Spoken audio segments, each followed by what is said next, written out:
Hey guys, keep watching if you want to see an updated makeup tutorial. You guys don't want to miss this. It's the Huda Beauty Easy Blur foundation in shade Latte. Just put a little line of this on my cheeks, chin, nose, and a little bit on my forehead, not too much on the forehead. But that is what I do to start with, and then I'll just blend this out. I have now just applied my foundation. I'm not gonna lie, I feel like the shade is slightly off at the moment, but I just need to get more tan. Next step is gonna be bronzer, and I'm just gonna be going in with my Rare Beauty bronzer. This is in shade Happy Soul, and I'm just gonna do a little line here. I don't know why I sounded American then when I did that. I just do this on both sides and put a little bit on my forehead.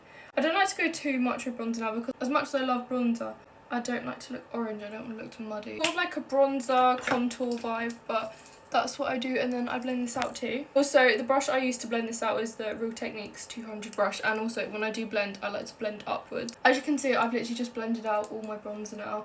Now I'm going to go in with blush. The blush I'm going to be using is the Rare Beauty blush in shade Happy. I'm just going to put these like on the top of the apples of my cheeks, just like so. And I blend this out with the Beauty Bay Make Them Blush brush, which is just this one. I think I put too much blush on this side, but it might be okay. I might put a little bit more on this side, but I don't want to go over the top with blush because that's what I get worried about. I feel like sometimes I have blush blindness, and then I look at my makeup afterwards and I'm like, oh, probably a bit too much blush. I like to put a little bit on my nose as well, just to make it look cute. Now I'm going in with my concealer. This is literally my favourite concealer ever. If you don't know, get to know, because this is the best concealer I've literally ever used. I use it every single time I do my makeup now. It's just so nice. But as you can see, I put a little bit on the corner of my eye there.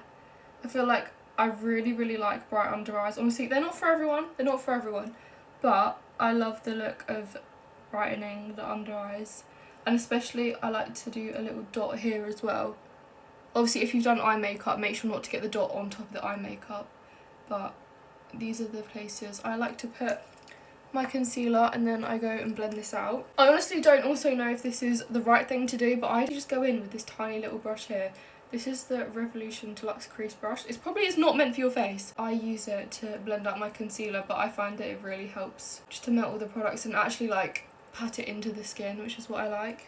But all I do is just tap that in around the mouth and under the nose, and I use this for the forehead as well, but then under the eyes I actually use a little foam sponge. Like I said, with this one I actually just go in with this little corner sponge. This is honestly such a game changer because the way it blends your makeup is insane. It's like to tap it under the eyes, and then when it gets to the end of your eye, sort of like the wing, if you've done like a wing, I almost like pat it up, and it literally gives like the most, I don't know if it's flawless the word, but it's like the most like cinched effect. I love